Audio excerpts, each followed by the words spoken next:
Assalamualaikum warahmatullahi wabarakatuh.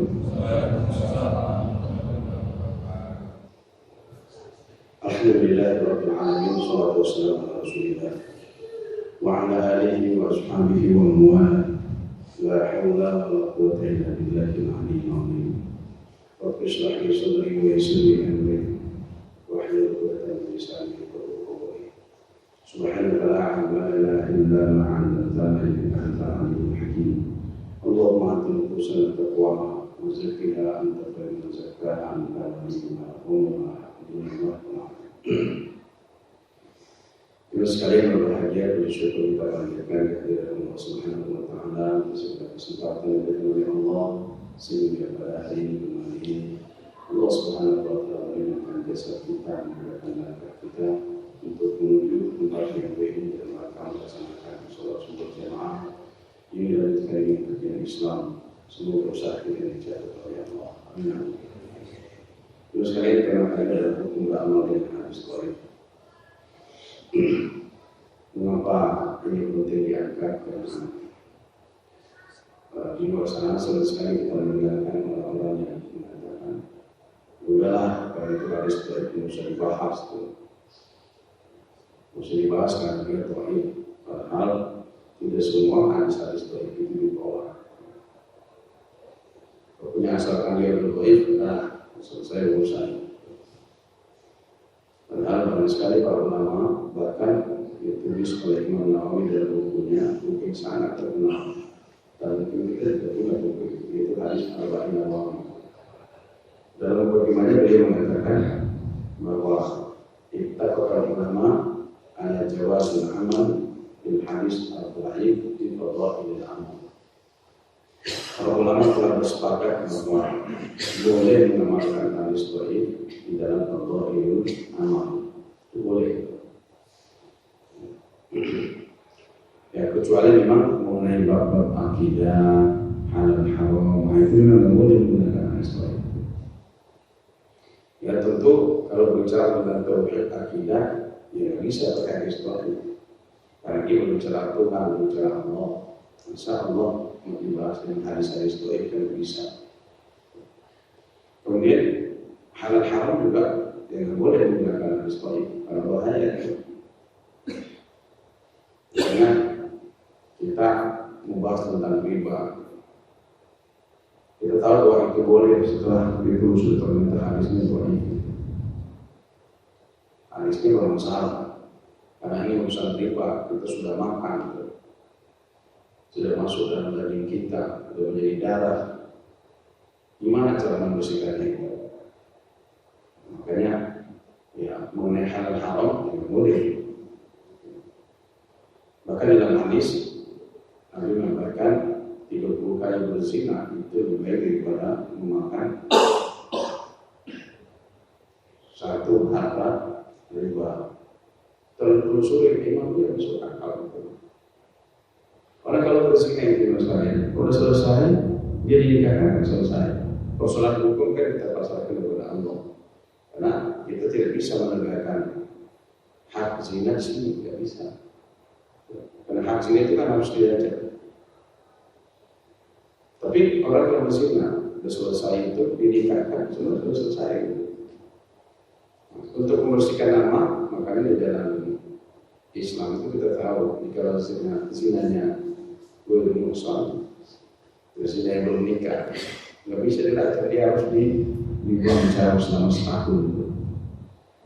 Ya, kalau misalnya dia di sini berzina, terus sudah bayarnya jadi aman tuh. Aman itu mesti orang nggak tahu bahwa dia begini. Dia bisa bersihkan aman di sana. Tapi kalau riba, gimana cara bersihnya, Pak? Sudah masuk di dalam diri kita sudah makan di darah, di daging. Itu gimana cara membersihkan itu? Ya ada Pak, itu dokter bisa cuci darah. Cuci darah bukan cuci rusak. Makanya kata Nabi 30 kali berzina itu lebih baik daripada makan satu hati yang riba. Karena itu bahayanya itu. Bahkan ada satu sahabat, ada dalam hadisnya. Memang hadis banyak memperbaiki itu kata sahabat. 33 kali bersinar dia bersyukur daripada makan satu harta di bulan. Walaupun secara logika memang masih sih sahabat kayak gitu ya. Enggak. Cuma itu maksud beliau memberikan perumpamaan betapa bahayanya makan harta riba. Itulah mengapa para ulama kalau itu hadis dhaif itu dari segi fadilah amal itu nggak masalah, tapi dari segi halal itu nggak boleh. Ya. Saya mulai dari yang paling bawah ini. Biar di catatan buat kita. Nah, hukum beramal dengan hadis dhaif itu yang pertama, para ulama tidak memperbolehkan sama sekali beramal dengan hadis dhaif itu nggak boleh sama sekali. Alasannya agama ini berasal dari Al-Quran dan juga Sunnah. Hadis dhaif bukan Sunnah, masuk akal memang. Ini satu pendapat ya. Agama ini diambil dari Al-Quran maupun Sunnah. Hadis dhaif bukan Sunnah. Nah, siapa imamnya? Imamnya itu Bukhari Muslim sangat terkenal. Kenapa? Kalau kita telusuri memang bahwa Bukhari dan Muslim itu kan dalam bukunya kan itu tersahih setelah Al-Quran itu Sahihain. Kita nggak menemukan di situ hadis-hadis bermasalah. Tapi yang perlu diingat teman sekalian bahwa Imam Al-Bukhari bukan berarti dia tidak meriwayatkan hadis dhaif. Ini perlu dipahami baik-baik. Imam Bukhari bukan berarti tidak meriwayatkan hadis-hadis dhaif. Hanya beliau tidak menaruh di bukunya yang namanya Sahih Bukhari. Jadi mengatakan bahwa buku saya ini yang nama Sahih Bukhari semuanya hadis-hadis sahih. Makanya para ulama kemudian yang melihat cek, oh iya. Sehingga para ulama kemudian menjuluki as-sahih kutub ba'da Al-Quran sahihain. Bahwa buku yang paling tersahih setelah Al-Quran itu Bukhari Muslim. Tetapi bukan berarti Imam Bukhari tidak punya hadis dhaif, ada, tapi ditulisnya di kitab lain seperti ada dulu Mufrad. Tadi Bukhari ini kalau kita telusuri di situ banyak hadis bermasalah. Ini harus dipahami nih. Di dalam buku Sahih Bukhari dia nggak nulis di situ hadis-hadis dhaif, ditulis hadis sahih semua. Yang kemudian ya tidak salah kalau kemudian ada para ulama mengatakan tidak boleh beramal dengan hadis dhaif. Kenapa? Karena agama ini berasal dari Al-Quran, sumbernya, kemudian Sunnah. Hadis dhaif bukan Sunnah. Salah satu imam besarnya adalah Bukhari dan Muslim. Kemudian kedua, ada juga yang berpendapat enggak begitulah. Hadis dhaif itu masih bisa diamalkan. Tetapi di dalam fadhailul amal yang tadi saya bacakan termasuk ya, Imam Nawawi di dalam bukunya kalau kita ngecek, kita lihat di mukadimah itu ada beliau menulis itu. Atau buka aja dari sini biar kita tahu. Biar kita tahu.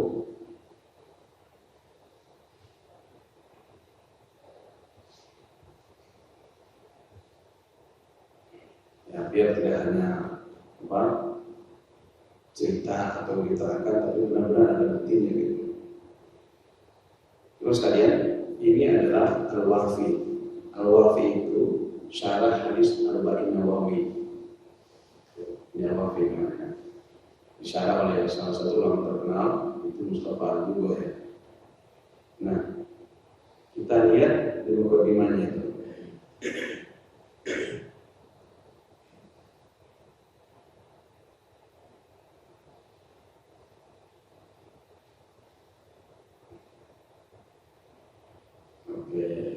Di sini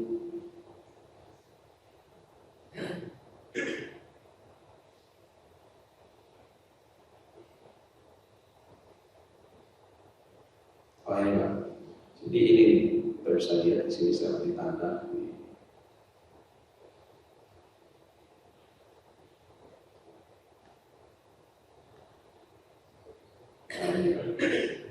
Kita bisa kelihatan ya, itu ya. Situ faqad ittafaqal ulama ala jawazil amal bil hadis al-dhaif fi fadailil amal. Jadi beliau mengatakan ini dalam mukadimah beliau ini, mukadimah dari Imam An-Nawawi. Ya. Jadi dia mengatakan bahwa para ulama telah sepakat bahwa boleh mengamalkan hadis dhaif tapi dalam fadailul amal. Apa sih fadailul amal itu? Fadailul amal itu keutamaan beramal. Keutamaan beramal itu misalnya pakai sorban di atas, gitu. Kemudian pakai sorban di sini, bersiwak, itu kan keutamaan di dalam beramal banyak. Apa sih hukum bersiwak di masjid? Gitu. Kemudian orang pakai sorban di bawah, pakai sejadah, apalagi ya. Ya itu masih banyak yang lainnya, misalnya ada lagi sholat 40 kali, itu banyak, itu namanya keutamaan beramal. Tapi nanti insya Allah saya akan membukakan sebagai contoh ya. Penting kita pahami dulu ini bahwa tidak semua terus para ulama, kalau di sini kan dia mengatakan ini, kalau kita para ulama telah sepakat, hanya ulama di sini sebagian yang mendefinisikan yang maksud beliau adalah ulama dari mazhab kalangan Imam Syafi'i. Jadi kalau ada sebut jumhur ulama berarti maksudnya dari kalangan Imam Syafi'i. Nah, yang jelas ini ada perkataan beliau begitu bahwa para ulama telah sepakat, itu artinya tidak semua hadis dhaif ditolak. Boleh diamalkan dalam tingkat fadilah amal. Oke. Terus yang ketiga, boleh menggunakan hadis dhaif dengan syarat kalau itu tidak ada hadis sahih atau hadis hasan. Karena hadis dhaif itu lebih baik daripada perkataan gitu ya. Hadis dhaif lebih kuat dari perkataan ente. Bahasa lain, hadis dhaif itu lebih kuat dari perkataan ente. Walaupun dia dhaif, banyak ulama yang meriwayatkan itu. Sementara pendapat ente siapa? Jadi tahu dari mana ente? Ya, ini pendapat ente aneh. Wah, ente siapa? Jadi itu tentang boleh menggunakan hadis dhaif jikalau tidak ada hadis sahih maupun hasan. Kemudian hadis dhaif tentu lebih kuat daripada pendapat ente. Itu ya, itu urutan-urutannya. Nah, tapi sekali lagi saya ulang lagi bahwa di sana, di luar sana banyak orang yang berpendapat bahwa tidak boleh menggunakan hadis dhaif. Udah cukup, belum usah dibahas. Kenapa? Karena agama ini sahih. Al-Quran dan Sunnah, hadis dhaif bukan Sunnah. Itu pendapat ya. Baik, kalau begitu coba kita mulai apa sih hadis dhaif itu. Oke, hadis dhaif itu adalah didefinisikan oleh para ulama, ma faqada ahadu syurutil hadis sahih, ay kullu haditsin lam tajtami fi syurutul hadis sahih, wa kada lam tajtami fi syurutul hadis hasan. Bahwa itu. Jadi asal masalah hadis itu sesungguhnya itu kuat. Dia kalau nggak sahih itu asal masalahnya. Imam Tirmizi kemudian datang, enggak begitu mas, maksudnya tengah-tengah masih ada satu, itu hadis hasan. Jadi hasan itu, hadis hasan itu Imam Tirmizi.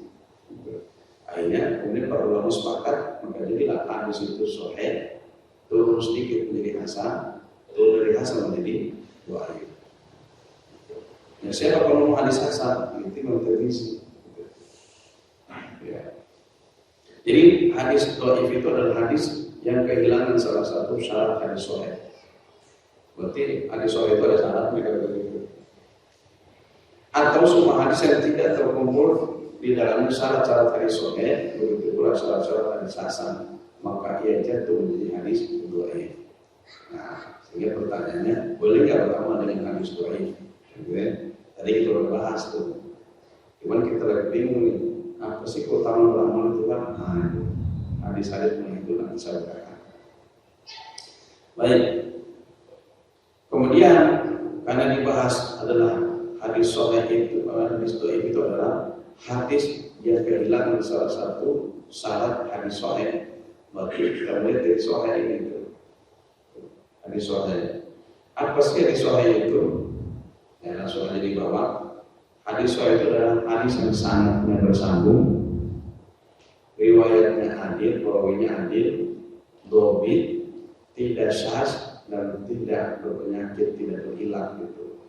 Nah, apa sih semua ini? Nanti kita bahas. Nah, coba sekalian, sanad bersambung, perawinya adil, dhabit, tidak syaz dan tidak hilang, ini 5 syarat hadis sahih. Jika salah satu hadis dari syarat dari 5 ini hilang, berarti dia jatuh menjadi hadis dhaif. Oke ya, jadi mas kalian ini subuh nggak apa-apa ya. Saya sekarang diajak mikir karena ini lumayan bisa 3 SKS di kampus. Ya kita sedikit belajar untuk memahami lah, tidak jadi wawasan buat kita. Baik, coba. Sanadnya terputus berarti hadisnya dhaif. Sanad terputus itu banyak bentuknya teman sekalian. Misalnya terputusnya karena tempat. Yang kedua terputusnya karena jarak. Kalau ada seorang guru atau seorang murid meriwayatkan dari gurunya meninggal umur 100 tahun, muridnya meninggal umur 400 tahun. Logika berpikir kita kira-kira bisa percaya nggak? Gurunya meninggal umur 100, muridnya meninggal umur 400. Kira-kira logika pikir kita nyambung ya? Berarti kan muridnya umurnya 400 tuh. Ya nggak ada orang umurnya 400 Pak. Tapi kalau zaman Nabi Nuh ada. Untuk umat kita yang zaman mungkin paling tinggi 150 itu udah gak jelas dia ngomong apa. Nah, awalnya pasti terputus mana yang benar itu masuk akal. Yang kedua, dengan tepat seorang murid meriwayatkan dari gurunya, muridnya tinggalnya di Surabaya, gurunya tinggalnya di Jakarta, bisa percaya nggak? Kalau sekarang siapa? Tiba-tiba, ini kata kuas begini, itu tahu dari mana kata kuas? Pernah jadi muridnya? Nggak ada di YouTube. Nah itu. Jadi bisa gitu ketemu. Atau ya bisa sekarang Surabaya karena dia berangkat ke Nijui nyampe jam 8 ada pesawat dan sama itu Pak. Kita harus naik apa? Itu naik onta. Udah berapa bulan naiknya itu? Kok ente bisa meriwayatkan? Nah, ini salah satu contoh seperti Imam Abu Hanifah yang ada di Kufah dan Imam Malik yang ada di Madinah gitu. Ini kan tidak ketemu ini. Tapi ini bisa jadi hidup satu zaman belum tentu bisa ketemu Pak. Cuman kalau sekarang bisa jadi, kalau dulu belum tentu. Zaman sekarang Ustaznya dipanggil ke sini ceramah, udah ketemu sama dia. Naik pesawat, ceramah jam 9 pagi, balik jam 11 siang. Kalau dulu kan tidak seperti itu. Nah, ini salah satu contoh yang sangatnya terputus.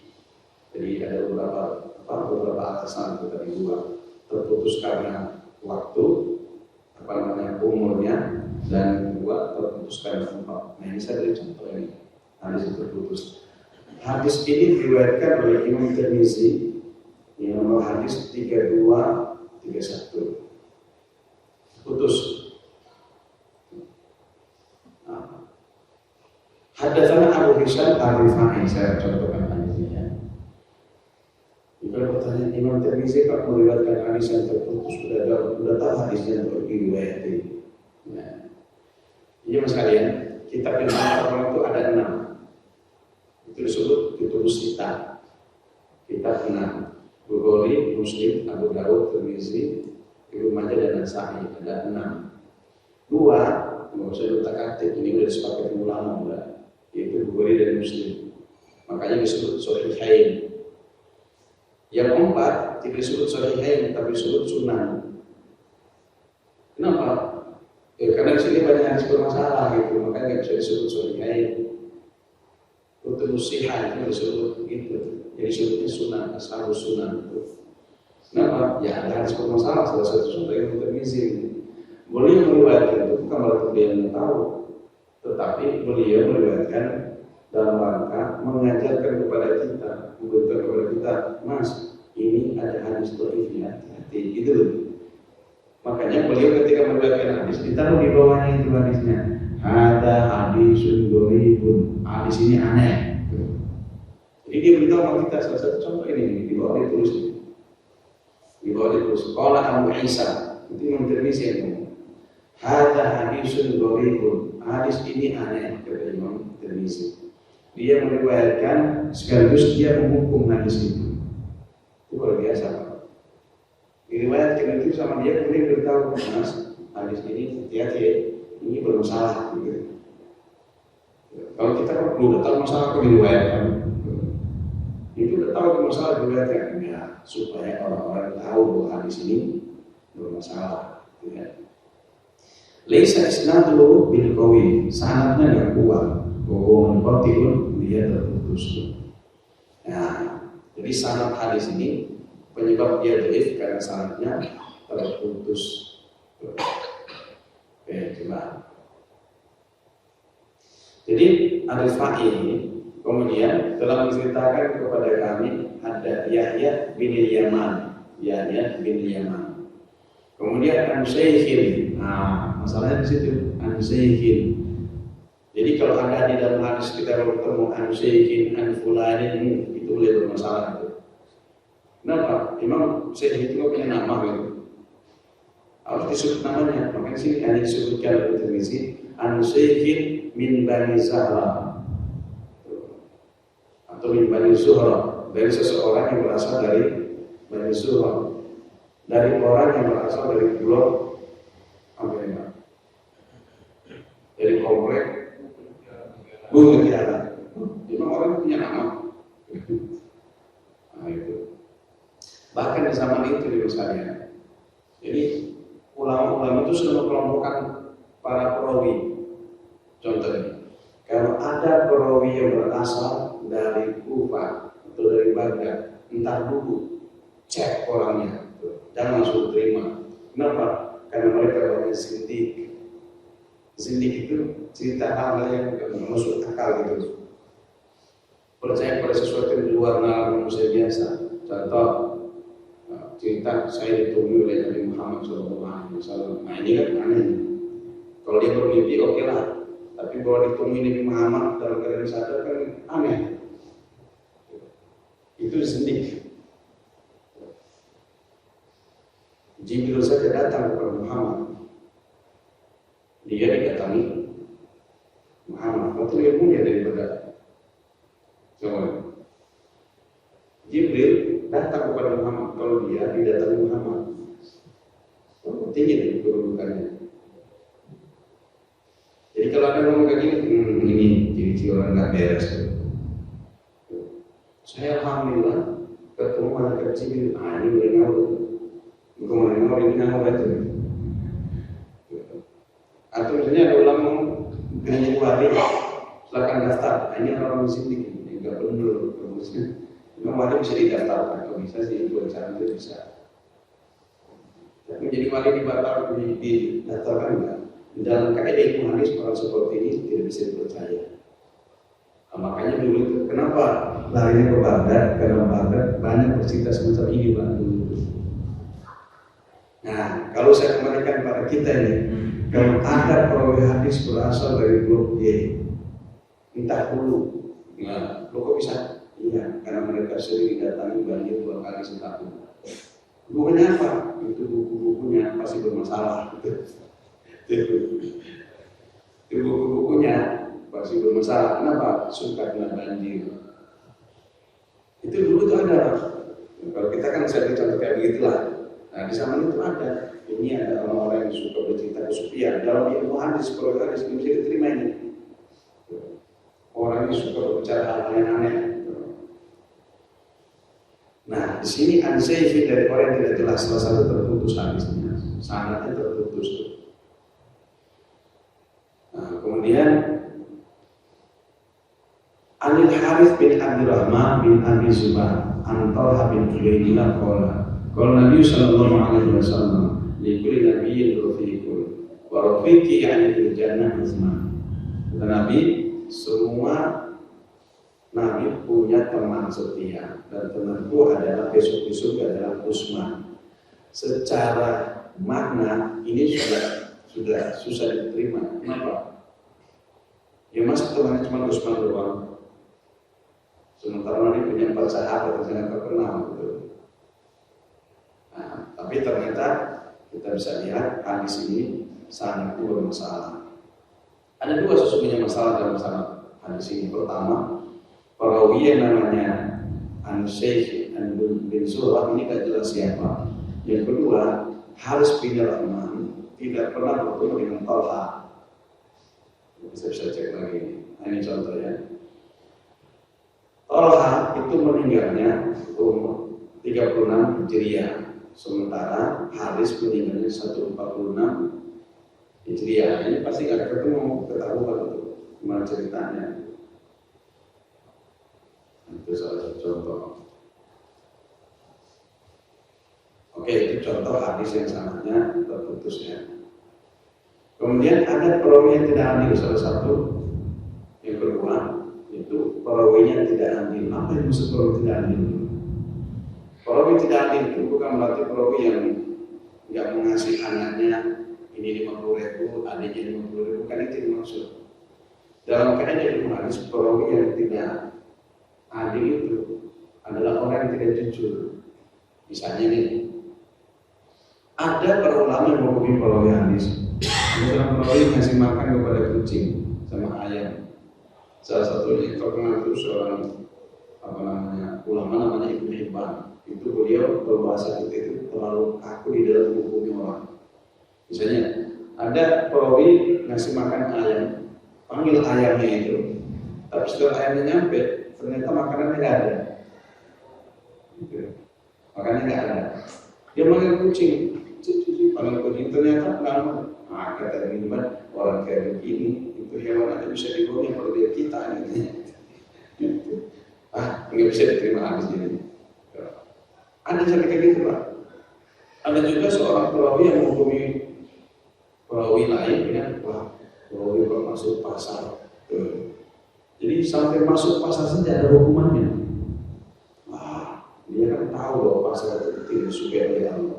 Pasar itu banyak maksiatnya. Ngapain dia masuk pasar? Nah ini masalahnya. Jadi seperti itu Pak yang maksud itu. Dan masih banyak hukuman-hukuman lain yang diberikan oleh para ulama. Termasuk ada perawi yang tidak pakai kopiah, itu ada juga. Saking beratnya menjadi seorang perawi Pak, tidak gampang. Nah, makanya sekarang ini nggak ada lagi perawi, apalagi kita. Gimana? Salah satu syarat yang sangat berat itu adalah fasik. Fasik itu kan kuluman tarakal wajiban atau kuluman fa'al harama. Fasik itu kan orang yang suka meninggalkan kewajiban. Misalnya tidak suka sholat subuh berjamaah. Apa hukumannya Pak? Orang yang suka sholat subuh berjamaah itu dalam hadis munafik. Nggak mungkin seorang perawi munafik tuh Pak. Jadi dulu dicek, track recordnya kayak begitu. Nggak pernah sholat subuh berjamaah menjadi perawi, nggak bisa. Kenapa? Dia udah julukan munafik, nggak mungkin munafik meriwayatkan hadis orang perawi itu nggak mungkin. Itu salah satu contoh aja itu dicek. Munafik itu kan ada 4, pendusta, apalagi ingkar janji, khianat, curang.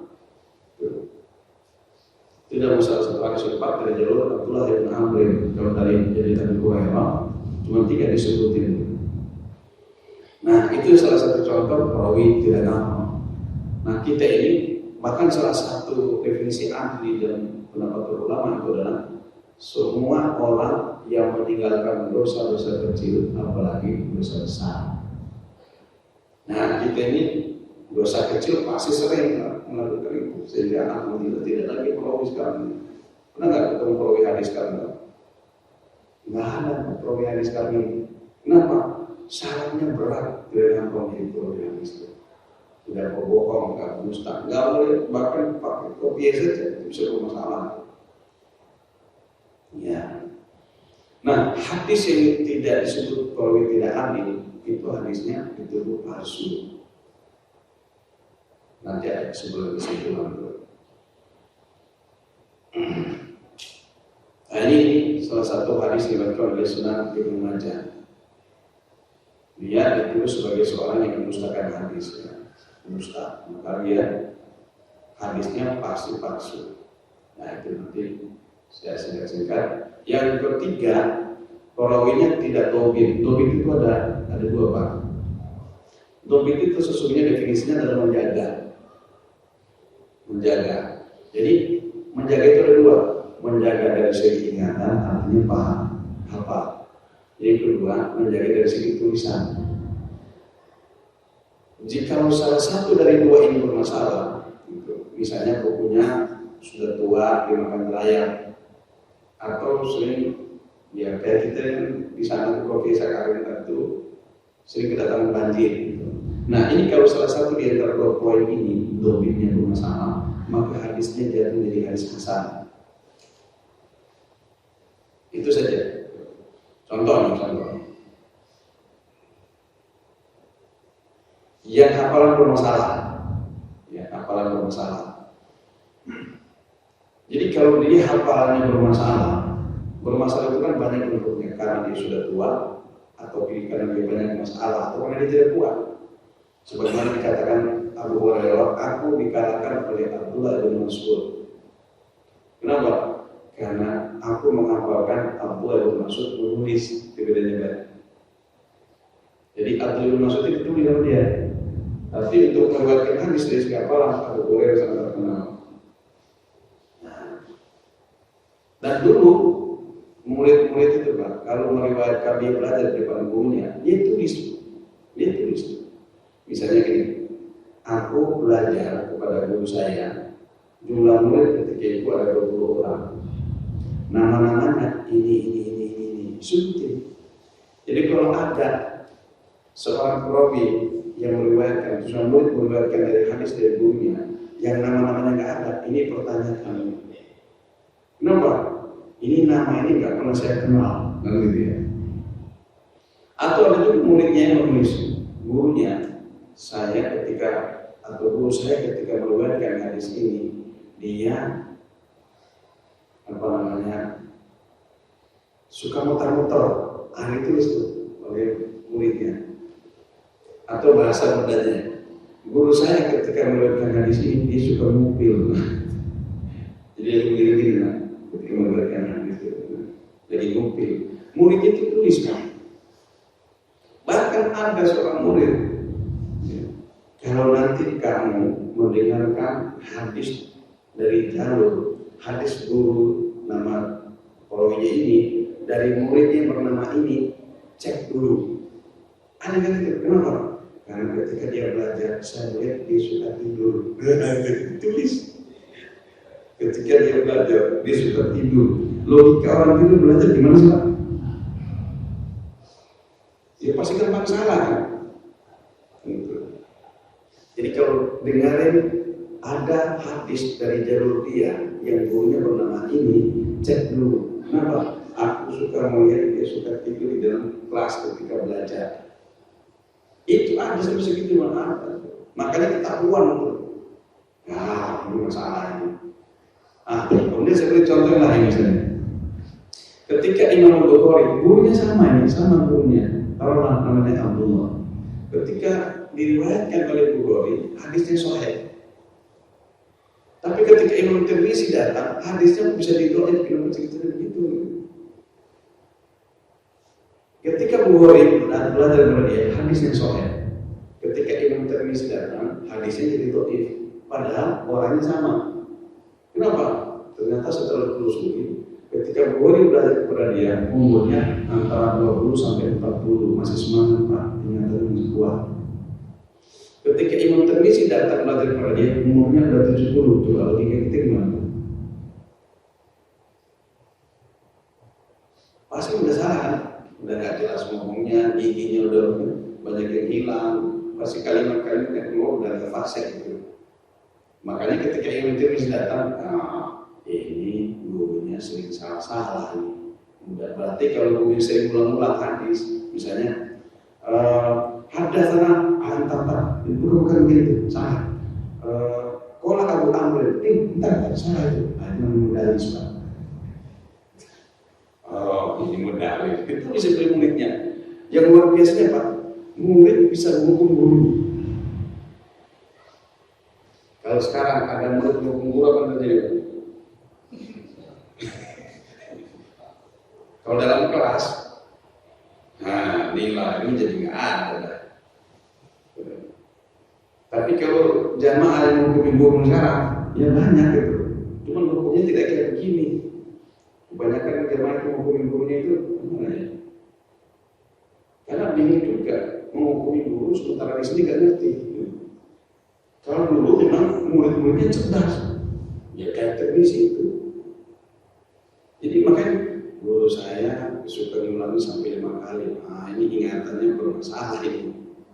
Kalau seorang perawi ingatan bermasalah, itu julukannya Sayyidul Hibsi. Atau paling kasarnya Sayyidul Akli. Akalnya bermasalah itu hafalannya bermasalah. Ini kalau seorang perawi hafalannya bermasalah, hadisnya hukumnya dhaif. Ya. Nah, ini saya katakan tadi poin ketiga, untuk hadis itu supaya ketahuan dia jatuh menjadi hasan, dia nomor 3, Pak. Itu dhabit. Kalau dhabit bermasalah, pasti hadisnya jatuh menjadi hadis hasan. Nah, tadi dari segi ingatan, Pak. Nah, ini dari segi tulisan. Dia belajar, dia nulis gitu. Nah, ketika Imam Bukhari datang pada dia, namanya orang baru belajar, tentu buku-bukunya masih bagus.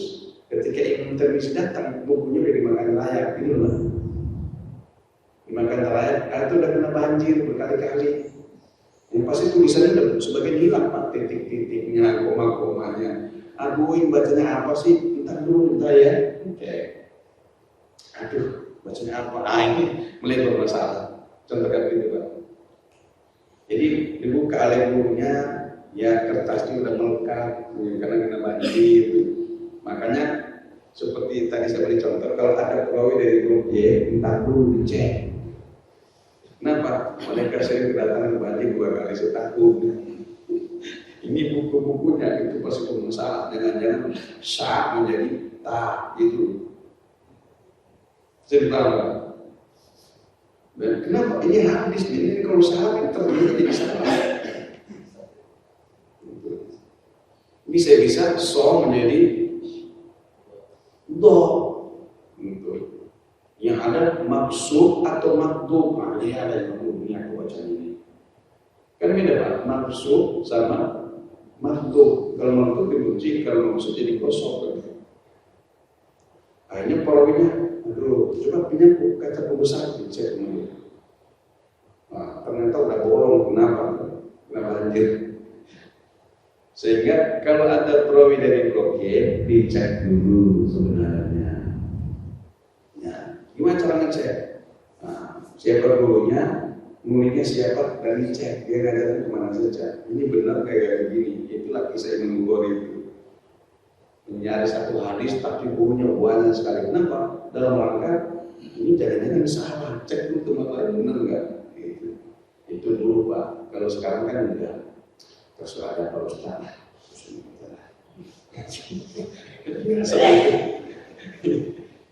Makanya sekarang itu saya berkali-kali memberitahukan kepada para ustaz, kita itu ustaz, dalilnya banyak.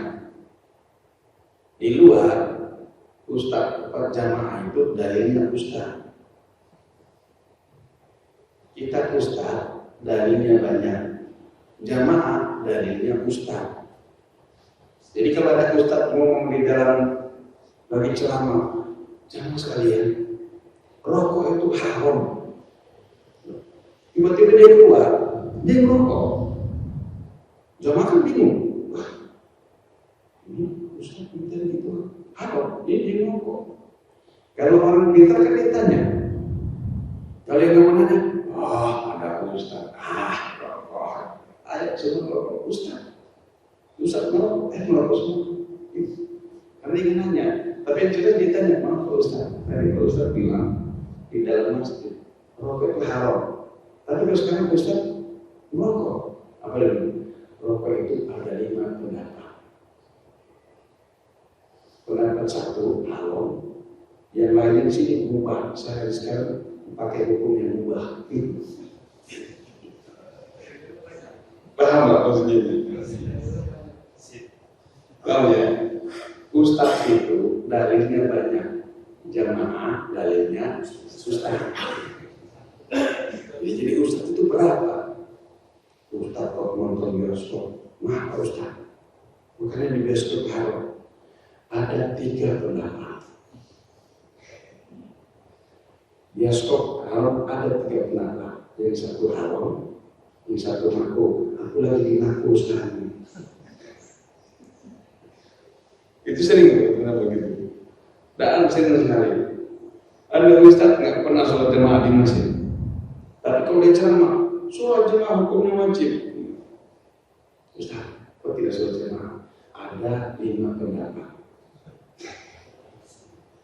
Nah, ini makanya saya kata, ustaz itu dalilnya banyak, jamaah dalilnya ustaz.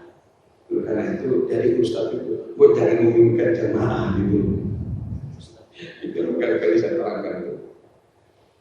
Ustaz kok mandi kolam renang, tanam mini lagi, situ kan banyak imugensi. Nah dia pakai ini. Ada 3 pendapat ulama mengenai kolam renang. Udah jamaahnya jadi bingung kan? Gitu ya. Baik teman sekalian, kita kembali ke usaha. Perawi untuk dijadikan jadi hadis itu menjadi hasan jika perawinya dominnya bermasalah. Nah kita ini kayaknya dua-duanya masalah. Udah ngapalin masalah, nulis pun enggak.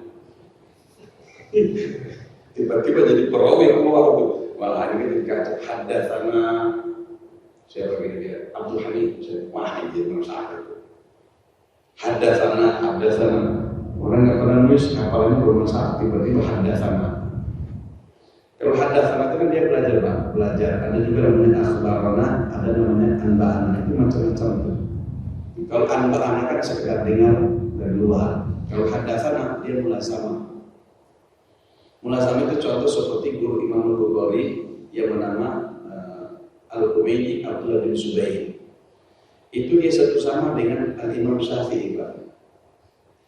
Abdullah bin Zubair itu satu sama dengan Al-Imam Syafi'i, belajar ke Mesir, namanya gurunya namanya Sufyan bin Uyainah.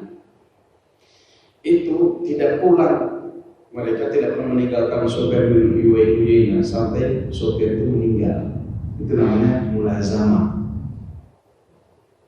Namanya mulazamah, Pak. Jadi selalu bersama gurunya, dia lihat, dia cek, ini guru saya ngapain aja ini. Itu dicek, Pak.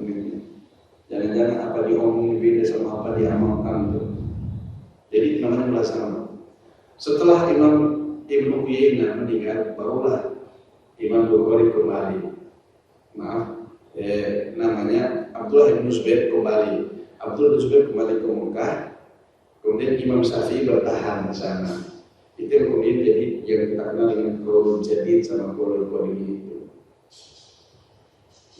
Nah, Abdullah bin Zubair kembali ke Mekah. Imam Bukhari belajar di sini. Ya, jadi pertanyaan kita, hidup satu sama 2 ulama sangat terkenal. Ya, jadi artinya, mengapa Imam Bukhari justru belajar fikih kepada Imam Abdullah bin Zubair, bukan kepada Imam Syafi'i? Itulah. Ini pertanyaan kita. Imam Syafi'i sangat terkenal dari segi fikih. Imam Bukhari belajar fikihnya bukan kepada Imam Syafi'i, malah kepada Abdullah bin Zubair. Ini jadi pertanyaan.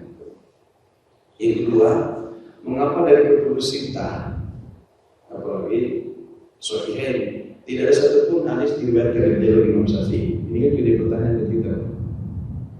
Padahal Imam Syafi'i salah satu orang meletakkan qawaid ilmu hadis. Tapi kita nggak pernah melihat bahwa Bukhari meriwayatkan hadis dari Imam Syafi'i, Muslim meriwayatkan hadis dari Imam Syafi'i, nggak pernah ketemu. Nah, itu nanti kita akan bahas. Kalau perlu kita bahas namanya kitab Fathul Bari, itu bagus banget. Suatu baris Sa'ad Sahih Bukhari. Itu bisa kita kaji karena dia ceritakan di situ sejarah-sejarah itu. Supaya ini kita ini tahu. Baik. Yang keempat, hadis itu syaz. Syaz itu apa sih? Bertentangan. Bertentangan. Jadi bertentangan ada dua. Ada bertentangan dari segi matan, ada yang bertentangan dari segi sanad. Contoh dari segi perawi ya, sanad.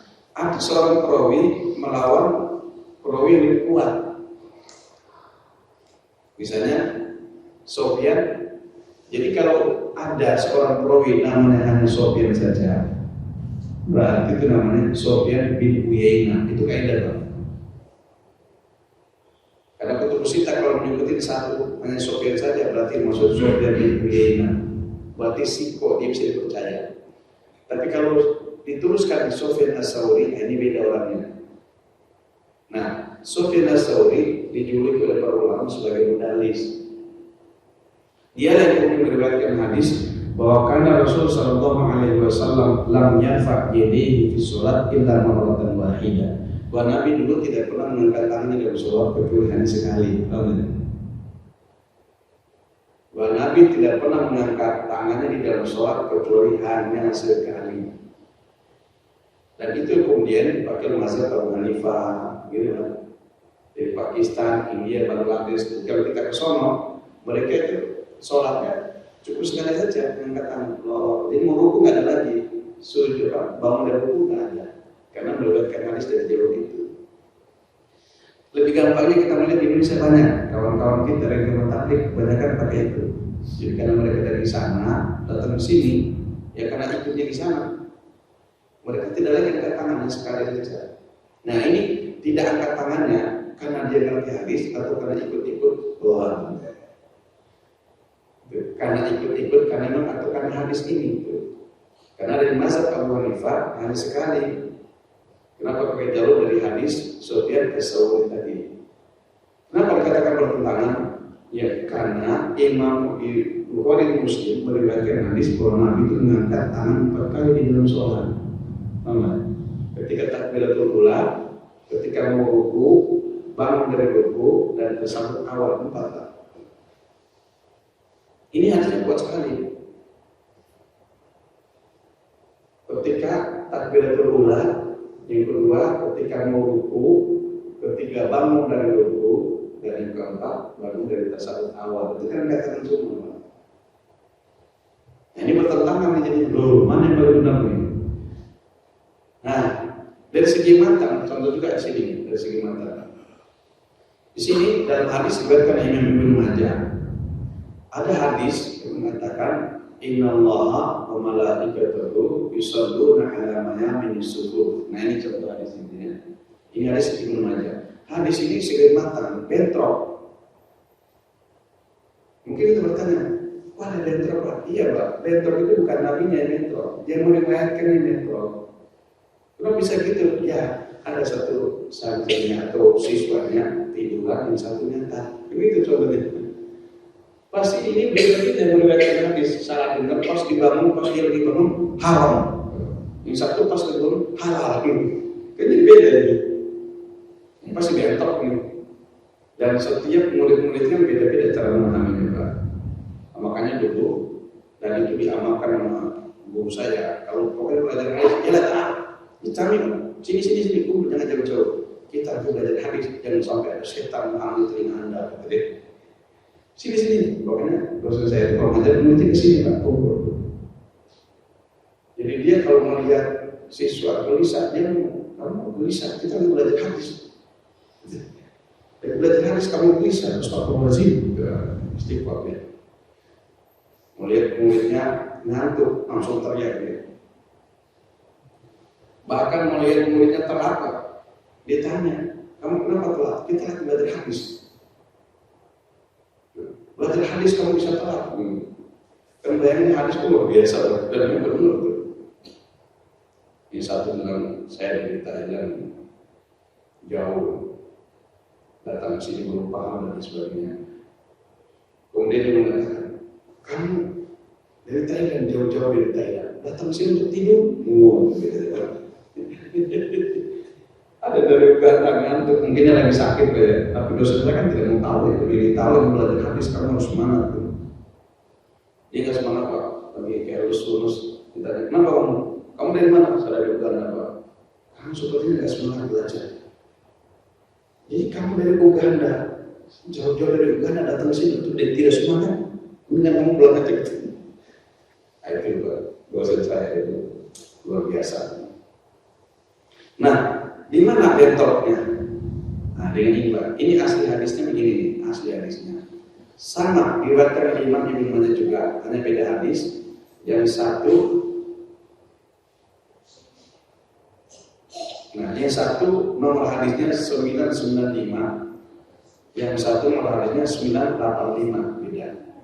Aslinya, Inna Allah wa malaikatahu yusholluna 'alal ladzina yasjuduna subuh. Itu yang benar. Yang tak benar itu sesungguhnya Allah dan para malaikat berselawat kepada orang yang berada di saf paling kanan. Jadi kalau ditanya mana paling kanan, saf kanan. Makanya di mana-mana saf itu kita melihat kanan. Kenapa? Karena salah satu dari pakai hadis ini bahwa saf yang paling utama saf sholat. Karena ini dalilnya Pak. Jadi Allah dan para malaikat berselawat kepada saf yang paling kanan. Kasih yang kiri jadi. Ternyata hadis ini terbalik, bukan itu dimaksud, hadisnya terbalik. Itu namanya hadis syaz. Yang benar itu adalah sesungguhnya Allah dan para malaikat itu ya, berselawat kepada orang-orang yang menyambut barisan shaf. Dan hadisnya kan kuat, man qata shaf Allah. Siapa yang memutus shaf, Allah memutusnya. Siapa yang menyambung shaf, Allah menyambungnya. Itu rentetan hadis itu kan. Nah, hadis yang benar ini sesungguhnya Allah dan para malaikatnya berselawat kepada orang yang menyambung shafnya itu, bukan pada shaf yang sebelah kanan. Kan dari sebelah kanan kan yang ini kan. Sesungguhnya Allah dan para malaikat berselawat kepada shaf yang kanan. Dikasih di kiri jadinya. Makanya shaf itu semua kanan semua. Ya dari ini. Jadi sana kanan dulu. Coba lah kita lihat sering-sering satu mana yang di masjid, mana dulu di sini Pak. Padahal di sini udah sampai pojok masih di sini. Enggak di sana sini. Amin. Allah bersalawat kepada kita. Ini dalilnya. Enggak salah memang. Cuma masalahnya hadisnya sangat terbalik. Kalau hadis sah sebagai daripada hadis dhaif. Nah, salah satu mengamalkan hadis itu jikalau ada hadis. Jika tidak ada hadis sahih, hadis hasan. Sekarang hadis sahih ada, jadi nggak usah pakai hadis dhaif. Gitu Pak. Kalau begitu, shaf itu tidak harus dari kanan, bisa juga kiri. Jadi jangan sampai kanan semua. Jadi kiri kasih aja, tidak selawat itu. Jadi yang benar ini Pak, sesungguhnya Allah dan para malaikat berselawat kepada orang yang menyambung shaf. Terserah nyambungnya dari mana, yang penting dia menyambung shafnya. Jadi jangan sampai shaf di depan masih ada kosong, dia udah mulai dari belakang. Salah satu hadis yang sholat yang tidak sah, yaitu sholat yang di depannya masih ada shaf 2 atau 3 orang, dia buat shaf lagi, ini nggak sah di bawah ini. Ini yang disebutkan Nabi, ialah irti fasalli, kamu ulangi sholat, kamu nggak sah. Nah ini contoh kan. Terus yang terakhir ada namanya hadis mengandung ilat. Ilat itu yang berpenyakit dan sebagainya. Apa itu bisa tidak jelas di perawi dan sebagainya. Saya singkat saja. Kemudian, nah ini salah satu contoh hadis yang bermasalah ini. Hadis tentang bahwa Nabi Shallallahu Alaihi Wasallam lam yazal yaqnut hatta taraka dunia, tidak pernah meninggalkan gunung sampai beliau meninggal dunia. Ini hadis ini adalah hadis ada dari jalur Ahmad, ada juga dari jalur Al-Hakim. Hadis ini adalah hadis dhaif. Kenapa? Ada seorang perawi namanya ini Abu Ja'far Ar-Razi. Abu Ja'far Ar-Razi itu Sahihul Hifzi, seorang perawi yang hafalannya jelek, hadisnya dhaif peraturannya. Nah, boleh nggak beramal dengan hadis yang dhaif? Enggak boleh. Karena ada hadis soalnya Mas, Nabi itu hanya berkunut selama ini kan ada lanjutan ini. Bahwa Nabi Shallallahu Alaihi Wasallam karena tasyahran yad'u alaihim. Nabi berkunut hanya sebulan untuk mendoakan sahabat yang tidak dibunuh di rumah Hunain. Tsumma taraka, kemudian dia meninggalkan. Wa amma fi subuh, adapun di sholat subuh, falam yazal yaqnut hatta faraq dunya. Beliau tidak pernah meninggalkan sampai meninggal dunia. Nah, ini hadis yang boleh dijadikan di dalam mazhab Imam Syafi'i bahwa subuh itu sunnah. Paham ya? Tapi hadis ini bermasalah. Hadisnya ada seorang perawi namanya Abu Ja'far Ar-Razi yang dijuluki sebagai Syekhul Hibzi. Kalau seorang perawi Syekhul Hibzi, maka dalilnya atau hadisnya menjadi hadis dhaif. Boleh nggak beramal dengan hadis dhaif? Tadi saya sudah tahu. Boleh kalau di fadhailul amal. Umat bukan fadhailul amal, Pak. Bukan. Ya maksud di dalam amal. Ada nggak? Nah ini. Makanya sebagai dari kawan-kawan kita ada yang mengatakan Ustaz itu nggak ada. Jadi terjadi perdebatan mazhab di situ, mazhab Syafi'i berkunut, Imam Malik enggak. Nah dari sini ada sumber utamanya. Nah kita pelajari hadis itu biar kita tahu. Nah dari sini, jadi kalau ada yang kunut dasar ini. Sebenarnya aman tuh sebenarnya kalau dulu kan terkenal ya Muhammadiyah NU berantem gara-gara kunut. Walaupun sekarang sudah aman, tidak aman aja. Artinya ente ngerti aja lah kalau di situ di NU jangan jadi imam. Dia Muhammadiyah sudah ceramah di masjid NU jadi imam kan dia kacau jadinya. Ketika dia turun, lakukan Allah madinah firman hada itu kacau. Jadi kalau jadi orang Muhammadiyah jangan jadi imam di tempatnya orang NU. Begitu pula orang NU jangan jadi imam di tempatnya Muhammadiyah. Karena kalau ente kunut di belakang bawah apa gitu. Kan gak enak ini Allah madinah firman hada di belakang itu kan jadi kacau jadinya. Ya, kita tapi itu sudah bisa dipahami oleh alhamdulillah sebagian besar masyarakat kita ya. Sudah tidak lagi perdebatan. Tapi perlu kita pahami bahwa ternyata ini dalil yang digunakan itu. Baik. Nah, teman sekalian ini skema-skema saya hanya beri contoh. Ternyata jadi ada perawi dari penulis buku langsung ke sahabat itu kan namanya balaghah ngawur. Gimana ceritanya yang meriwayatkan hadis? Nah, kalau kita ini kayak sekarang Pak, cerita Wali Songo itu pasti ngawur. Ngawur Pak. Karena penulisnya orang hidup bersama kita, orangnya jarang-jarang, tapi dia bisa bercerita tentang Sunan Kalijogo bisa terbang. Tahu dari mana itu? Sunan Kalijogo bisa menembus bumi. Tahu dari mana? Ya ada, dia dari mana tahunya? Dari cerita. Yang menceritakan siapa? Maksudnya dalam kaidah perawi hadis. Wah. Jadi makanya kasihan banget itu Wali Songo itu terlalu banyak dilebih-lebihkan. Apalagi Nyai Kidul marah. Pokoknya ada yang mati di sana, Nyai Kidul lagi marah. Padahal tidak pernah ada sama Nyai Kidul. Ada sih dari sinetron Pak. Jadi kebanyakan kita korban sinetron. Nah, nanti ini kapan-kapan saya akan tunjukkan contoh-contoh dan sebagainya sebagai skema. Ada yang langsung, ada yang atau begitu ya. Oke teman sekalian, nah ini sebagai singkatan tadi. Kalau seorang perawinya dusta, pasti hadisnya palsu gitu.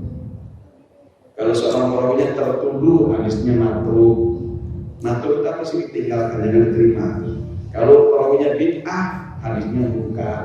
Kok ada perawi bid'ah? Ada Pak. Ada perawi juga perawi bid'ah. Kalau jahalah, hadisnya majhul, udah kayak gitu. Nanti insya kita sambung karena ini Bapak SKS. Oke teman sekalian, ada pertanyaan? Silakan Mas. Satu. Assalamualaikum.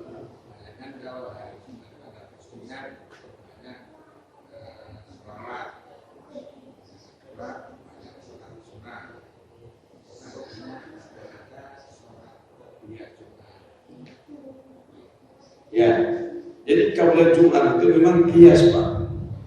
Tapi yang harus kita Al-qiyas bil ibadah dalam kaidah usul itu batil. Batil itu bukan bid'ah. Kalau bisa dibedakan mana batil dan mana bid'ah. Kalau bid'ah finna, kalau batil sia-sia. Beda ya? Seperti azan ini, orang mau meninggal di dunia di kuburan diapain Pak? Suka diazan bahkan dikomakan dengan pakai niat harapan dia bisa sholat, dia bisa zikir. Nah amal seperti ini bukan bid'ah tapi batil. Batil itu tidak mendapatkan apa-apa. Ya sama tadi. Al-qiyas bil ibadah batil, qiyas dalam ibadah hukumnya batil. Apa itu? Mengkiaskan sholat sunnah qabla zuhur di mana? Sholat sunnah qabla Jum'ah. Karena Nabi tidak pernah sholat sunnah qabla Jum'ah. Kenapa?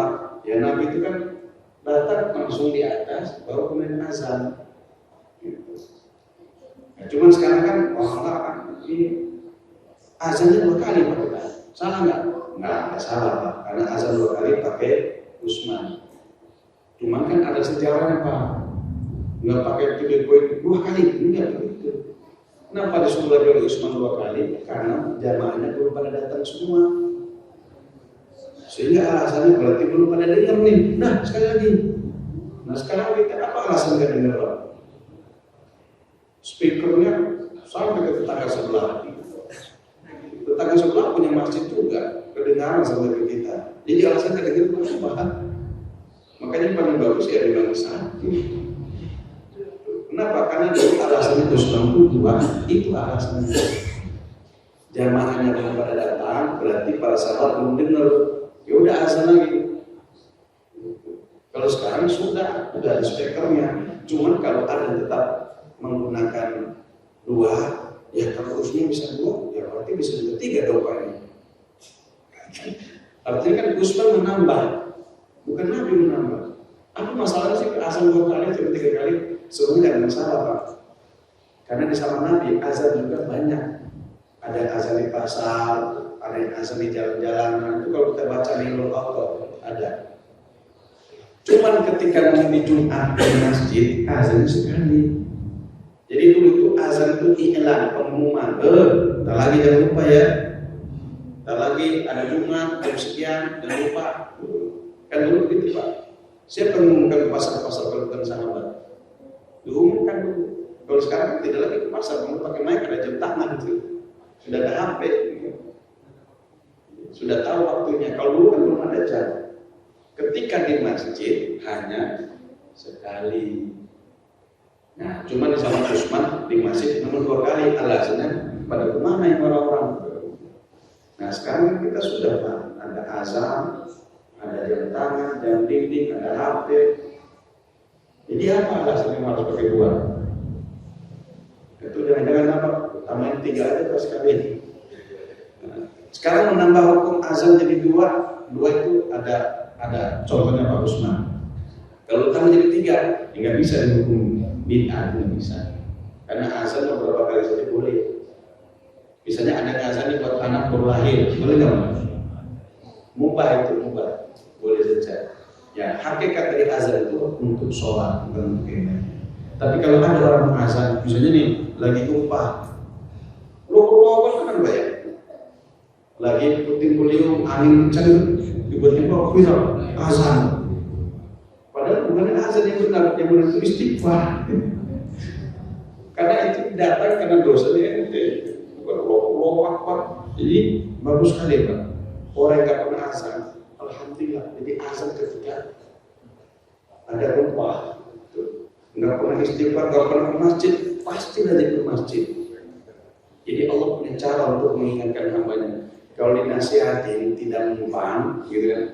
Kalau nasihat tidak bisa menyadarkanmu, maka musibah akan datang mengingatkanmu. Itu gampang. Itu nggak enak Pak, hancur dulu baru sadar.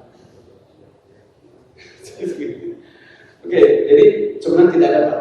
Cuman harus kita paham, kita harus bijak. Kalau ada di luar sana, ketemu orang sholat qabla Jumat, jangan bidah, jangan. Nanti dia marah, dia kesel. Padahal itu bukan bid'ah, hanya batil. Terus bid'ah. Nah kawan-kawan kita terkadang nggak bisa membedain mana batin, mana bid'ah. Ya, bahkan ada kawan kita ngomong berzina lebih bagus daripada berbuat bid'ah, kan ngaco ngawur. Orang gini kan, ini ya, diputar-putar ini bid'ah ini. Zina, sepakat ulama bahwa zina itu ada sebagian ulama mengatakan zina itu dosa besar. Ini kalau begini kan masa disamain gara-gara begini zina lebih berat daripada bid'ah. Bid'ah itu kan orang bisa beristighfar, astagfirullahaladzim, ya kan? Kalau zina bisa nggak istighfar? Saya kemana kesana, astagfirullahaladzim, udah selesai dosanya? Enggak, berat kan gitu. Apalagi syirik gitu. Nah ada saran ulama mengatakan bahwa berbuat zina lebih bagus daripada berbuat bid'ah. Nah ini nggak benar deh. Nah saya ingin memaafkan kepada kita bahwa itu harus dibedakan mana batin, mana bid'ah. Yang tadi dia sholat, apalagi beda pemahaman kita, biarin saja Pak. Salaman nih, setelah assalamualaikum, salaman, bid'ah, jangan. Terima aja salamnya, susah amat sih menerima. Cuman kita yang ngerti, ya nggak usah salaman lah, disitu lagi zikir. Kan bisa kesel lah kalau bid'ah. Kan jadi ribut jadinya jamaah. Gitu. Kalau orang lagi zikir, nggak usah diganggu salaman. Kalau colok-colok begini, kita tahu ada orang salaman, terima salam itu, nanti hatinya tersinggung, hatinya sakit, itu bisa bertahun-tahun. Dan kita akan dimerakin sama dia. Bukan saudara kita ini. Kan enak itu dimerakin Pak, gara-gara salaman. Ini kalau dosa, paling tidak astagfirullahaladzim itu dosa misalnya. Selesai, tapi kalau yang tidak terima salamnya dia, berapa lama itu hatinya luka? Sementara apa yang kita yakin bid'ah belum tentu bid'ah, dan itu bukan bid'ah orang salaman. Sholat itu sudah selesai Pak. Assalamualaikum. Terserah dia kan Pak. Mau selonjoran, mau WA-an, mau tiduran, mau apa? Mau jogetan. Kan sholat itu sudah selesai. Bid'ah itu berlaku di dalam sholat Pak. Nah takbir ila salam, kalau ente menambah bid'ah. Setelah sholat, assalamualaikum, nggak ada hukum bid'ah yang berlaku di situ. Ente mau salaman, mau selonjoran, mau tiduran, mau WA-an, mau apa lagi Pak? Nggak bisa sholat bid'ah selesai sholat bid'ah. Nggak bisa. Hukum bid'ah sudah selesai setelah assalamualaikum. Bisa dipahami? Ini kebanyakan orang kita itu salam bid'ah, namun nggak pernah lakukan. Dulu orang kini bid'ah nggak fokus mana? Tiduran setelah salam sama salaman. Ya bosan salaman lah. Kalau musafa itu kan menghubungkan bosan kata Mami. Tersafahu kan gitu. Bersalaman lah kamu. Karena akan menumbuhkan rasa cinta dan menumbuhkan dosa. Maksud sudah bid'ah. Jadi ngajinya salah arah. Jadi pada kain kalau saya itu memilih ustaz. Jangan sampai jadi malah harusnya jamaah makin aku malah berantem gara-gara salam. Jadi apa tanya? Oh udah, alhamdulillah. Oh iya, nggak usah tahu kalau udah. Siap. Ya. Hadis mutawatir sama marfu ya. Marfu, ya. Kalau mutawatir hadis yang diriwayatkan oleh perawi 3 sampai ke atas. Itu namanya. Kenapa harus sebut mutawatir? Saking banyaknya dan terkenal itu mutawatir. Kalau hadis marfu, hadis yang terangkat sanadnya sampai kepada Muhammad. Sesungguhnya mutawatir masuk marfu. Marfu itu diangkat. Rentetan marfu itu ada marfu, ada mauquf, ada munqati', 3 aja. Munqati', mauquf, marfu. Kalau marfu sampai kepada Nabi, kalau mauquf hanya sahabat, kalau munqati' cukup pada tabi'in. Nah, nanti insya Allah kita bahas. Baik, teman sekalian. Semoga Allah SWT memberikan kepahaman kepada kita, memberikan ilmu sebagai kekuatan untuk mengamalkan dan juga menyampaikannya. Ada diri Allah meninggalkan semua kekurangannya. Mari kita tutup dengan doa kepada masjid. Subhanallah wa bihamdihi, Assalamualaikum warahmatullahi wabarakatuh.